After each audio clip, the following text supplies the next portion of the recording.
impact investment provides wings to the social sector to address the world's most pressing challenges in sectors such as sustainable agriculture, renewable energy, conservation, microfinance, and education. With the intention to generate positive social and environmental impact, the impact investment market is steadily growing and has sized up to a market worth USD 715 billion. Today's panel will focus on evidences and experiences on impact investing for social sector funding. To moderate this panel, I would like to invite Mr. Karthik Desai, Executive Director at Asha Impact. Asha Impact is an impact investing and policy advocacy platform which runs a capital on call virtual fund for Indian business leaders, UHNIs, and philanthropists to invest in scalable, for-profit social enterprises. Asha Impact also works with the Indian government on sector-specific advocacy based on the experience of its investees and building the market for blended instruments like impact bonds through its non-profit trust. Great to have you, Mr. Desai. Up next, we have Mr. Arindam Datta, Executive Director, Head of Rural and Development Banking and Advisory at Rabo India Securities. Mr. Datta has been working with Rabobank for the last 14 years and has over 28 years of experience in rural finance, cooperative, microfinance, and agribusiness banking. Mr. Datta is responsible for the sustainability banking initiatives on knowledge, risk management, and business development. He also oversees the Rabo Foundation projects in blended finance, technology, and innovation. Lovely to have you, Mr. Datta. Up next, we have Ms. Akanksha Sharma, Global Head, Social Impact and Sustainability for Sterlite Technologies. Ms. Sharma is a globally acclaimed international development and public policy specialist carrying an eclectic global experience spread across 4 continents. She has many titles to her name, like the 100 most influential social impact leaders globally and Asia's top sustainability leader. Ms. Sharma has 13 plus years of diverse experience in leadership roles at both large corporations and UN agencies. Lovely to have you, Ms. Sharma. Up next, we have Mr. Shantanu Ghosh, CEO at Social Finance India. Mr. Ghosh, based in Gurgaon, is currently the CEO of Social Finance, which is a non-for-profit consulting intermediary focused on designing long-term outcome-oriented, pay-for-success developmental programs, syndicating appropriate blended finance for those programs, and then proving effective governance for all stakeholders. After 30 years in the corporate world, Mr. Ghosh made the shift to the social sector to contribute back to society. Lovely to be hosting you, Mr. Ghosh. And our final speaker for this panel is Mr. Karan Raj Chaudhary, Advisor, India and South Asia, SDG and Innovative Finance at UNDP. Mr. Chaudhary focuses on supporting stakeholders, developing blended finance solutions, and forging strategic partnerships to direct investment capital in pursuit of improved social and developmental outcomes. At UNDP, he supports a number of country offices and initiatives, including impact venture funds in Indonesia, affordable housing schemes in Bangladesh, and early stage accelerators in Sri Lanka. Lovely to be hosting you, Mr. Chaudhary. I would just once again like to remind all our panelists that this session runs till 4:30 p.m. Please reserve some time towards the end for a short Q&A with our audience. Over to you, Mr. Desai. Wonderful. Thank you very much. And we're just going to jump straight in, given the time constraint. Welcome to all of the esteemed panelists, Shantanu, Arindam, Karan, and Akanksha. The agenda that we have in front of us today, as part of this convening that's happening on CSR, is basically the role of impact investing and how does it relate to CSR. So won't go into too much detail on what is impact investing, but just to set a very brief 30-second context, the definition of impact investing that I think most of us use is to basically profitably deliver goods and services to underserved populations, right? So it's using a market-based approach to deliver basic goods and services. And often, though not always, impact investing has been market-based investing. So it's basically venture capital, but in sectors like education, healthcare, agri, and so on, and serving the base of the pyramid or the middle of the pyramid. However, there's also a segment of impact investing or investing, which is muted returns investing, which is investing in companies which make slightly lesser returns. And that's what we call blended finance or impact bonds. So that's also a segment. And of course, the preponderance of investing has generally been in the equity form for a variety of reasons, structural in India. but debt is equally important. So there's also that notion of equity versus debt, right? So that's the very brief context that impact investing is an industry that's been around for a decade or so. It's growing, it's overlapping with commercial capital. And the crux of it is that it's a small industry. The data that's put out by the Impact Investors Council and ourselves in an industry report showcases that over the last decade, the total impact investing that happened in our entire country was about $11 billion with a B, right? So that's roughly $1 to $2 billion a year. Obviously, it's been growing in about 600 or so enterprises over the decade. So that's the summary of it. So obviously, it's not a very large sum of money. So CSR money is, well, it's certainly more than $1 billion per year. And then philanthropic money is even more. So this question has always been there, that how does corporate social responsibility, how does corporate money, converge with this? Now, of course, legally, CSR money has to go into not-for-profits. And there are these, specified activities into which it can go. So over the last 3-4 years, there's been a lot of advocacy efforts on this, whether CSR money can go into startups directly, whether it can go into incubation. And now, specifically in impact investing, there is openness to using CSR money for this. So this would, make it interesting for all of you in the audience. So I'll stop there with the context. And we've got a fantastic panel with us today. I think the introductions have already been done. So if it's okay, what we could probably do is go through each of the panelists so that they can share their perspectives on this issue specific to, the organization that they represent. And then we can do a couple of rounds of Q&A and of course, audience Q&A. So if that's okay, we'll get started with Akanksha. Akanksha, Sterlite is obviously a very, very well-recognized company and, one of the leaders in the technology space. And you guys have also been pioneers in CSR. So to kick us off, could you help us get a perspective on how CSR and impact investing go hand in hand? And how do you really look at this space? How should corporates be looking at impact investing?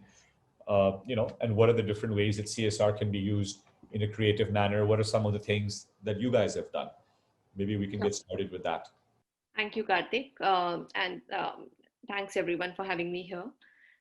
So just to set the context right, I would just pick up a data point from the latest SDG report, which says that India stands at 117th position currently on the SDG parameters.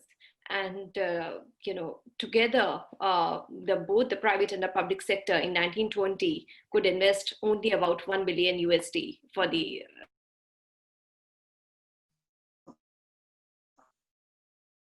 Indian development. It clearly shows that we have, because what is India at a better pedestrian to, and which talks about the need for impact investment as a tool and, as a very important instrument here. How I see the CSR space also is, I think all the companies, irrespective of their size and the quantum of money that they have in their CSR kitties, is always having some sort of limitation. And I think impact investment gives us that opportunity and opens more options for blended finance and through various instruments that can amplify the impact, and you can actually create much more scalable solutions with quantifiable outcomes. So I think when we look at projects which are mostly overlapping in the CSR ecosystem that you see, everybody is doing tech. Most of the companies are now shifting to digital telemedicine or the healthcare programs and stuff like that. I think there is a larger need that how can a more collaborative model be built in through innovative finance models like impact financing, and where public sector can also put in money to create a larger exponential impact. So this is how I see this as a great opportunity. I'm looking forward to hear more and answer the questions. Sure. Thank you, Akanksha. Taking it next to Karan, wanted to set the context the ecosystem, and then we'll dive into the two practitioner perspectives. So Karan, and just to set the context to those in the panel and the audience who may not be aware of this, the United Nations Development Program, UNDP, of course, is an entity that I'm sure everyone is familiar with. But the amount of work that they've been doing in the social impact space to build standards, norms, and the marketplace for this is quite substantial. They've been doing a lot of work both with investors and with policymakers. They have something called the Sustainable Finance Collaborative with the Department of Economic Affairs and the Ministry of Finance. They've also been developing standards for these impact bonds in alignment with the United Nations' own Sustainable Development Goals, the SDG impact bond standards, and really trying to address a lot of these key bottlenecks in building the market for impact investment and particularly blended finance. And of course, they've been leading some of the advocacy work on the CSR law itself. So Karan, with that introduction, could you give us a lay of the land and to the audience, to CSR practitioners and people who manage CSR budgets? How should they really be looking at what's happening in the impact space? Where is the ecosystem at? And what are some of the key regulatory issues, and where do things stand? Sure. Thanks, Karthik, and great to be with all of you this afternoon. I think from my perspective, there are probably 5 areas that come to mind in terms of bottlenecks or areas that really specifically need attention when it comes to catalyzing this space on impact investing. The first is, just when we talk about blended finance in India, we've been talking about this term for years. It's been around forever. We pride ourselves on saying that, it is about how philanthropic capital can really come in and de-leverage and de-risk for commercial capital and so on. And really catalyze financing in the process. But for all of that talk of blended financing in India, really the amount of blending that's taking place is very limited. There is just not as much taking place. A lot of it has to do with regulatory inhibitors as to the process that I'm sure Arindam and others will talk about that prevent the mixing of different forms of capital, whether it's philanthropic and charitable funds with return-seeking capital. So that in itself is an area that requires more attention. In fact, we are working on a paper now which should be out hopefully in the next few weeks, together with the World Bank, Nishit Desai, and others. That specifically just is a few initial thoughts on some of these barriers and what is it that needs to take place in terms of legislation. Because a lot of these issues are not to do with changing the law per se, but in many cases to do with just providing a clarification. So is something, because something is not explicitly not permitted, but it isn't permitted either. So where does the law really stand? No one wants to get into this sort of a blended finance transaction and then need to justify it for years at an end to tax authorities or other regulators. So that is certainly one area. The other is, one of the instruments that you referenced, Karthik, around Pay for Success, and Shantanu is, of course, the master who will talk about it just now. But in Pay for Success, we realized, again, and this was in fact together with Social Finance, USAID, yourselves at Asha Impact last year, that outcome funding in India, which is typically when you pay not for the cost of the inputs, but rather as results are achieved, and which are pre-agreed and predetermined, that outcome funding in India is extremely limited. So we do need to unlock new pools of capital that could potentially fill that gap. And CSR has huge potential for that space. It is, as you said, at the very least $1.5 billion of capital each year, and a pool of capital that will grow with time as the economy grows. So the use of CSR as outcome payments is a terrific way forward in this space, and it still needs more support in terms of, again, clarifications and explicit permissions from the Ministry of Corporate Affairs and so on to be able to take that forward. And we did a bit of work on that last year, and I think there's still some way to go. And I think I'll just stop with one more and not cover everything in this question, is just around standards. When we talk about impact investing, there continues to be divergence on, how do we measure impact? What are the right set of standards? What is acceptable to investors here in India? What is acceptable globally? Our view on this has been that really we need to ensure that the SDGs as a mechanism are fully ingrained in the impact measurement and management process for enterprises. While we are coming out, and we have in fact just last week published the SDG standards for enterprises. That is sort of our effort to mainstream the SDGs, not just as a CSR activity, but as part of core business operations of entities. And I know that SDGs are also being incorporated in a number of other IMM frameworks as well. So I'll just stop there, Karthik, and hand back to you.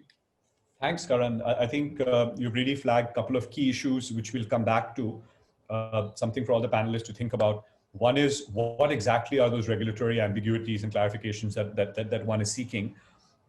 And then this core issue of impact measurement, and not just in the technical way we think about it as impact investors with applying it to our SME investments, but impact link accounts and impact weighted accounts. There's so much noise happening on this, in the Bloomberg Financial Week or whatever that happened in New York this week. The Schroeder CEO made a huge pitch for this, saying that all companies have to start now giving impact linked accounts, and P&G had a board resolution kicked out by shareholders where the products were not sustainable. So I think what we're seeing is that this impact talk that we all talk about is not just restricted to SMEs and NGOs, but really is becoming part of corporate thinking. And that's kind of where impact investing is going, which is why this is such a welcome and valuable discussion. So those people who are working in CSR functions in corporates, you guys are really at that intersection of corporate, money and corporate decision-making and this impactful world. So it's extremely significant. And now coming to Arindam and then Shantanu, of course, Arindam, there's so much amazing work that you and your institution have been doing in financial enablement, specifically in agriculture. And I think what's kind of, and of course, agriculture is a deeply impactful, emotive, relevant issue, both from a farmer's income and farmer's dignity perspective. And of course, we all know what's happening in the news, and from a national security, if I can put it that way, food security, national welfare perspective. There's so many issues there.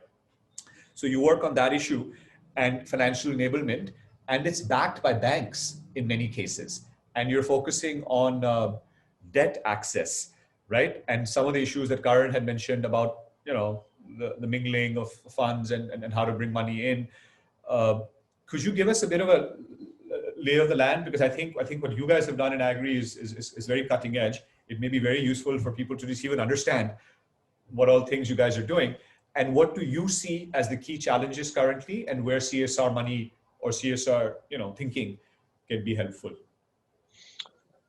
Thanks, Karthik. Thanks, Karthik, for defining impact finance and blended finance. And thanks, Karan, for the wonderful presentation you gave on the regulatory challenges. So, Karthik, what we do now, before I give my presentation, two things.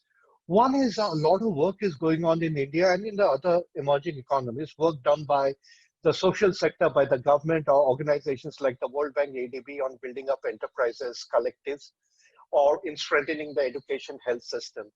Now, one of the key constraints across sectors is unless you have access to finance, most of these initiatives, enterprises, business are not going to take off in spite of all the hand-holding that you do. So access to finance is a necessary condition for economic development.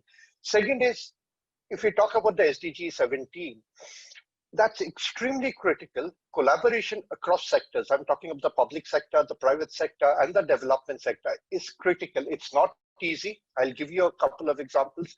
It's not easy, but till that happens, and that's where blended kind of instruments kick in, it's going to be a challenge to achieve the other 16 SDGs. So what is it that we do?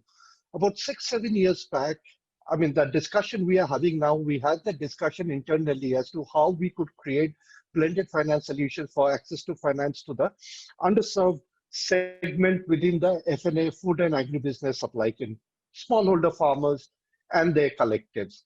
At that time, it was a struggle to get the right kind of legal compliant structure in place in India because of the reasons that Karan mentioned. So what we did was we mobilized funding, non-commercial funding offshore.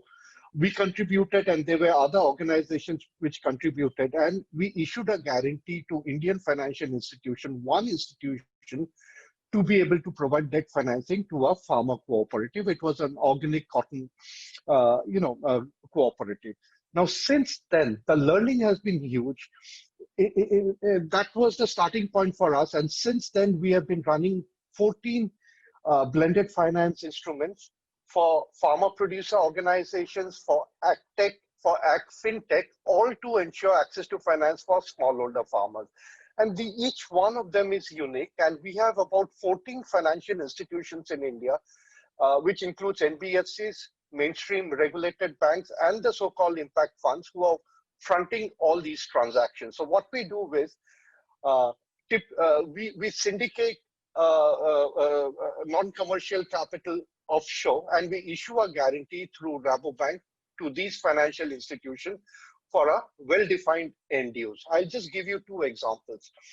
One is the first of its kind climate smart agriculture guarantee program that we are running. So what we did was we provided a first loss, and USA, they provided a pari passu guarantee to two Indian financial institutions. And even that was a struggle because of actually understanding the demand at the ground level. What is quasi-bankable? It was a 10-year program, so the financial institutions could take long calls because climate programs, as you mentioned, the returns, they take their own time. But estimating the demand was a huge issue because there are so many organizations working on the demand side, but they didn't have the experience or the expertise on financial and business, aspects. And when we did a deep due diligence, we found that most of them were not really bankable. They were just social structures which were set up. A second was very few financial institutions were willing to fund the transaction because they found it to be too complicated. There was a lot of reporting requirements. So we have set this up. It's running in the Indian market. That's one example. The second example is, there are 14 such. I don't have the time to cover all. The last one we are working on, we are going to launch it next month. It's a COVID response fund for agri-transition, which has 4 end use, which includes food loss, clean energy to the agriculture sector, the FPOs and technology, which is near the farmers. So what we did, we syndicated a first loss again offshore. We got global, most of them European foundations to pull in a first loss. And we got DFC, that's the Development Finance Corporation. That's the guarantee arm of the government of US to front the transaction. So it's a $55 million, it's not small, program which is going to be fronted by 3 NBFCs. These are impact funds in India. These are the kind of transactions we do. So in the last one that I mentioned, when we talk of SDG 17, there's collaboration between the foundations, which is the development sector, the commercial sector, which are the 3 Indian NBFCs, and the government, which is the US government, all getting together. Not easy. The devil is always in the details. And second is collaboration between and across continents, North America, Europe, and India, in trying to solve our access to finance problem. So we have a host of these guarantees running. Now, as Karan mentioned, it's very, very difficult. We still don't know how to do it within the country to mingle non-commercial and commercial money. So we do it abroad, and we run guarantee programs in the Indian market, which is fronted by financial institutions. And as you mentioned, for the financial institutions, it's a de-risking tool, and they are able to scale up their operations and funding to an underserved segment. I'll stop here for the time being. Thanks. Wonderful. No, thank you for that. I think, as you said, these guarantee structures actually help catalyze significant amount of capital because of the the underlying underwriting that you're doing, because these projects have to be bankable, and then the complexity and risk appetite of the investors. And I think, as you said, that the crux of this is collaboration, SDG 17. We also And let me add one point. Sorry, Karthik. Yeah, please. The leverage that the development sector gets with every $1 of money they put in. If they put in for TA, it's just at $1. But in our case, we get leverage of anything between 3 times to 70 times. That's the kind of, private capital that we can unlock through these blended finance solutions. Correct. And the second point is, and it's replicable. And this is a nice, pivot to Shantanu. And brief introduction, Shantanu is the head of Social Finance India. They're an entity which has been doing amazing work globally in the US and UK and other developed markets, and now are doing this in India. And I think they already have a bond out there which is using CSR capital, the one in Haryana. And like how you guys Rabo has been doing in agriculture, social finance, I think, is focusing extensively on the area of skilling and livelihoods and working closely with NSDC. And the same principle, Shantanu, if you can talk about, right, of how do you use some bit of development capital or outcome funding capital, which you guys have been able to mobilize from pretty blue chip names like Tara Trust and NSDC and others, to then mobilize risk capital from folks like Asha Intact or any HNIs. So could you just sort of lay out your thesis on this space and then specifically the role of CSR, of course, which is what the audience is interested in. Sure, no, happy to, Karthik, and thanks for teeing that up. Glad to be here.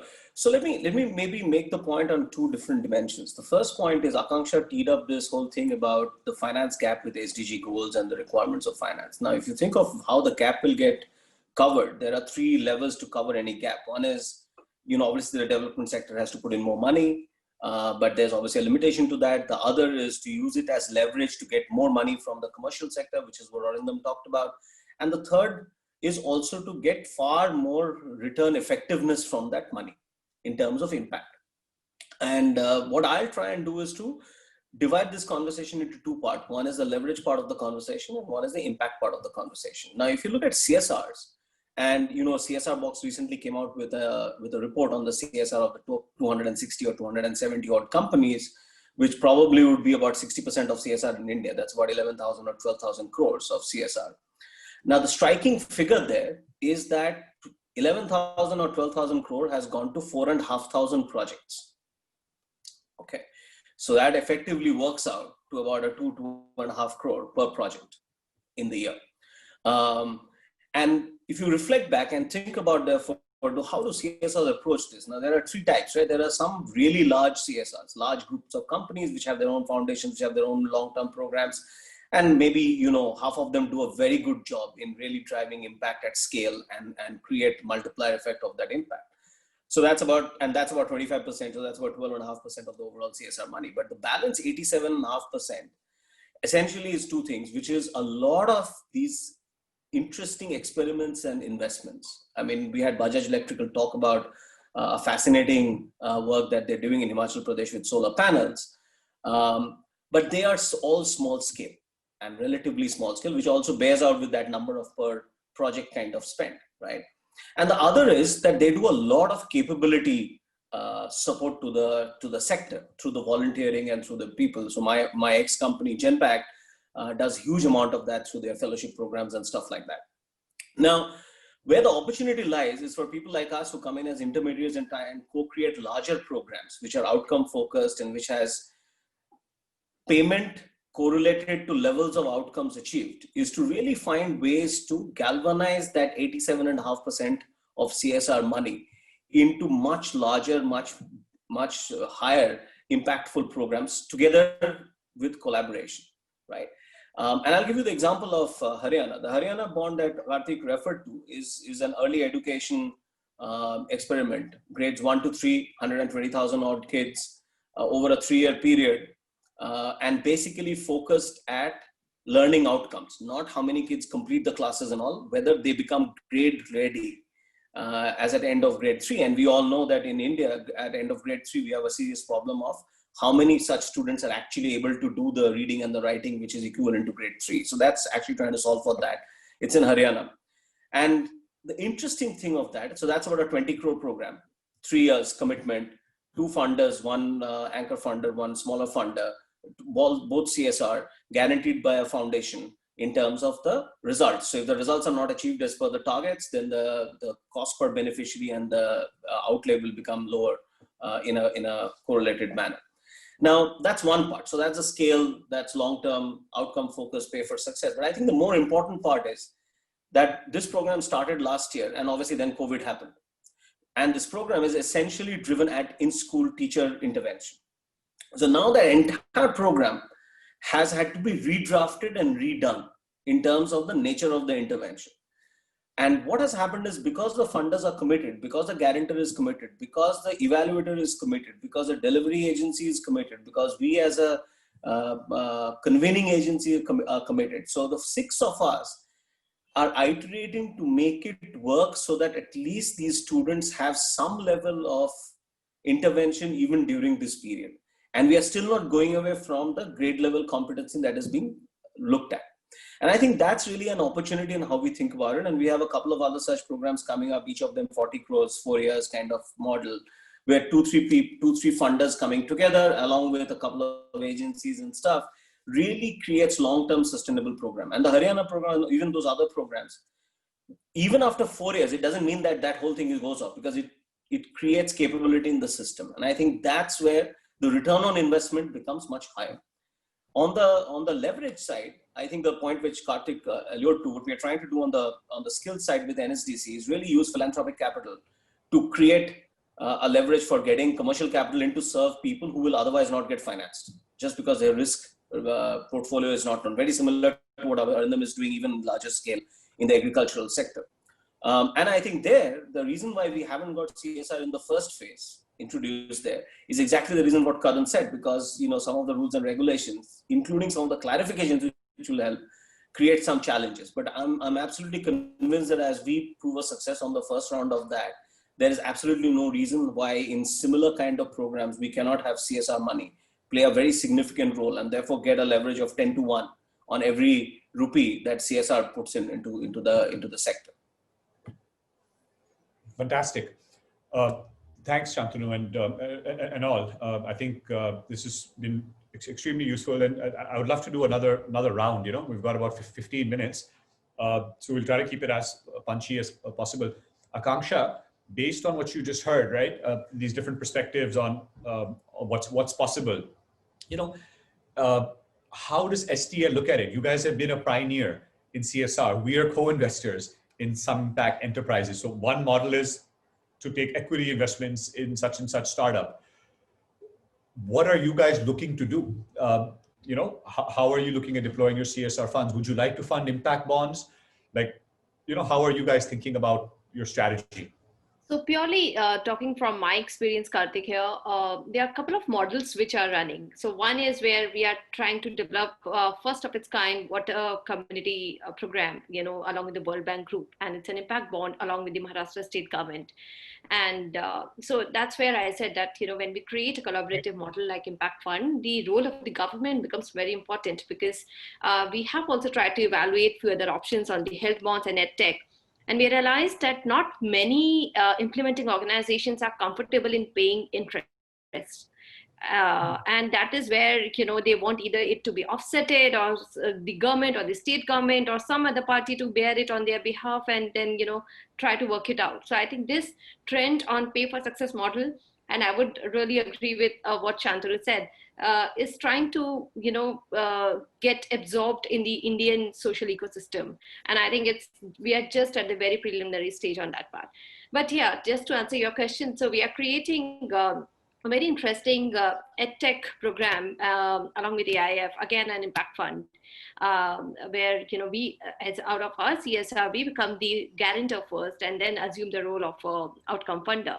So I think that's another proposition we are looking at. But like how Karan mentioned, that the law and legal integrities really become a limiting factor because we lack clarifications, and like many other companies, we are trying to struggle on that part. And having said that, I think the role of the government becomes very important here, because if they become a party to it in terms of the guarantor, or say, in becoming a sort of partner in some way, I think, a lot of risk is in some way mitigated. And I think that gives a lot of comfort to many of the partners who are trying to constitute this fund and create a scalable model in few other districts. So these are the two programs we are currently working with, in addition to a lot of direct funding to many foundations, because we have our own foundation and we are working a lot on gender, environment, edtech, and health, leveraging technology. But I personally feel that, we have many interesting tech options and innovations available. There are various models, but unless, many parties come together as an outcome funder, because that is again one challenge we realize that, not many companies are trying to join the band of an outcome funder. And, out of my experience, and others can be different, of course. And can I ask one follow-up question? It's something asked by on the panel by this lady Shilpa Narayan. Is there a geographic scope to it? Because when you look at these larger strategic projects like what Shantanu and Arindam are describing, does it necessarily have to be for you or any other company in the same areas where your plants and your operations are, or not necessarily? If it's a Maharashtra-wide project, it could be in all the districts of Maharashtra. Or do corporates still have this thing that the project must be in such and such, which is okay if that's the case because your business is there. Is that constraint actually there? Generally, businesses have this priority in terms of geographic mapping centered around their operations. But I think, outcome funding, like the way it is, it can be in any part and it can fund a particular program to make it much more scalable. But I think we need to really evolve onto that part as an ecosystem. Got it. No, thank you for that, and thank you for your leadership in the CSR space. We hope more and more corporates follow this path. And let's talk now about the regulatory gaps. Just briefly, Karan, I know there's a lot of them, and I think all of us are really keen to look at the analysis that you and Nishit Bhai and that report that you mentioned. But could you give us at least a couple of examples, for those people who are trying to understand? Because some people say that, look, it's all regulation, the markets are stuck. Other people say that, look, the markets can get around that. It's more of a risk thing. If outcome funding is available, risk capital and outcome funders can contract it out. And as you said, many times these are like vaguish clarificatory things, not structural incentive things which go into the budget. So, I know it's a difficult question, but if you were to highlight maybe one or two examples to let the audience get a sense of what the reg issues are, what would those be? That the ones which one is trying to resolve immediately and the most urgent ones. So I think, there's so many issues, Karthik, but I think one is also starting out with just an issue of harmonization across various acts or various laws, right? So when we look at the income tax law, when we look at FCRA, when you look at AIF, when you look at CSR, GST, there is certain areas there which kind of lack harmonization. So I would say that is one. Then there are also issues around, when we talk about things like pay for success and so on, that if services are provided provided by or to a domestic charity, what is the GST implication? Can they be sort of zero rated? Can they become exempt as far as GST is concerned? Obviously, there are also now, as far as pay for success is concerned, there's been a certain tightening around FCRA. And while we in the report doesn't go into that because we think there's also sort of national security implications and others there. There is, even on that, if, given that the goal of blended finance transactions is to achieve both development and commercial objectives, there may be certain ways in which relaxations with scrutiny could be considered there to encourage more transactions, right? So that is one. And then, when we look at alternative investment funds or social venture funds, how can we allow for regulations that enable direct payments to unit holders using funds received by social venture funds from any source, because that is kind of, again, very important to be able to scale some of these pay for success mechanisms, right? So currently, if in a social venture fund, if outcome payers are paying into it, or if grant funding is going into it, proceeds can't be distributed to the holders of the AIF. So that again is like a typical example of a key bottleneck that prevents scaling of some of these great pilots that Shantanu and social finance are undertaking. undertaking. So I'll just pause there. Great. No, thanks for that. To take the kind of the closing question to both Arindam and Shantanu, which is where do we see this market evolving? Given all of these challenges and these tricky issues, which I think have been nicely articulated here, whether it's regulation, whether it's impact, and whether it's unlocking the leverage of the capital. So given a combination of all of these issues, Arindam, first to you, there's one of the questions, specific questions around, maybe you spoke a lot about the leverage point and all these amazing guarantee structures and, one layer of capital getting another layer of capital, and that's market-based stuff. But do you want to share as to where you see things progressing? Because agri is such an important space and it's getting so much attention. And, one of the questions there has asked, how do FPOs and agri startups get support? So what do you see as the way forward for CSR and for this tri-sector collaboration? Yeah, so Karthik, thanks for that question. Now, a lot is already going on in the market. A lot of opportunities are now getting explored. Things which had not been done earlier are now getting done. Now, let me give one perspective which is not always given. See, in India, and it's true for many parts of the world, the private sector, the government, and the development sector, which includes all the NGOs and all, they find it extremely difficult to communicate to each other. I mean, that's a problem I'm sure, Karthik, you would also be facing in the work that you do. I think at the corporate level, there needs to be a lot more exchange of personnel from one sector to another sector. Classic example is Shantanu. I mean, he's come from a hardcore, professional commercial sector, and now he's got into the development sector, and the impact he's going to make is huge. So I think we need to be able to do that so that at least we can sit across the table and make a conversation and speak to each other. That's extremely, extremely important. Second, I would say at the project level, the tremendous amount of so-called CSR work that's going on in our country, a lot of funding, about $2 billion of funding is available. Again, I say a lot of enterprise building, whether you call them farmer-producer organization, farmer-producer companies, collectives in any form or manner, or individual, entrepreneurs or the micro enterprises. It's extremely important ab initio to have the access to finance piece ingrained in those projects and programs. What happens is these structures are built of collectives or people are trained, and NGOs are very good at training and awareness building and all that. But then they build up a structure and then not a single financial institution is willing to take a view on them because they say these 10 things are not there. And it becomes too late because that structure has been said to be able to, you have to go back to the basic and start all over again. So it's extremely important for all the CSR work being done in India to be able to get financial experts, banking experts in whenever they are building up enterprises of any sort. Whether in the agri sector or non-farm sector, it doesn't matter. It's extremely, extremely important because from a bank risk management perspective, compliance perspective, legal perspective, even if the intention is there, the capital is available, blended finance solutions are available, there are constraints at the ground level which prohibits financing to go because these businesses have not been structured to be able to attract debt funding. It's extremely important to get that piece right. Fantastic. Yeah, absolutely. So exactly the people and the capacity side of it, which NGOs are good at and collaboration needs to happen, and the capital side of it. You need high quality teams, but you don't want to build something up and it doesn't have access to capital. And I guess that explains a lot of the subscale challenges. That's so useful.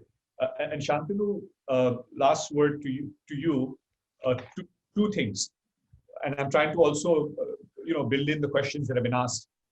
So one question is that last one, which is, how do we choose the impact? How do we choose the NGO? As someone, as Arindam said, like yourself, coming from the corporate sector or coming from the markets, that's exactly what people look for. That a more professional, objective, market-based underwriting, if I can use that word. It's not just about capital leverage. There's such and such project and get such and such. It's because it's the right way to do that project and it's the right provider. So how do you guys, think about that in terms of choosing the providers? And then one quick point on the financial side, which is the returns point that Akanksha said, right? That someone has to pay that return. Do you see people being wary to do that? And should CSR pay that return and government pay the principal? Yeah, and I think there are two parts to this. Look, I think if you think of delivering agencies in the ground, now India has again a classic dual problem. There are just too many, and there are just too few who are scalable, right? Yeah. And frankly, through a bunch of the initiatives that is happening right now, I actually feel there's going to be a lot of creative destruction, and we are going to gravitate.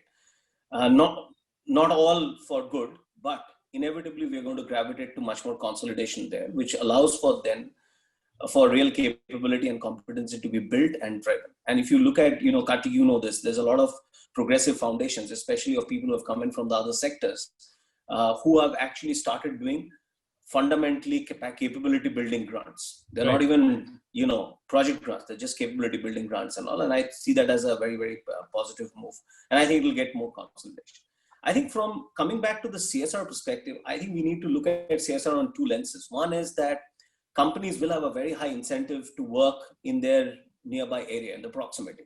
And regardless of what size of that project is and what is the real outcome of that project, it's a very high return on branding and on goodwill. And for companies, that's very, very relevant, and they should do that.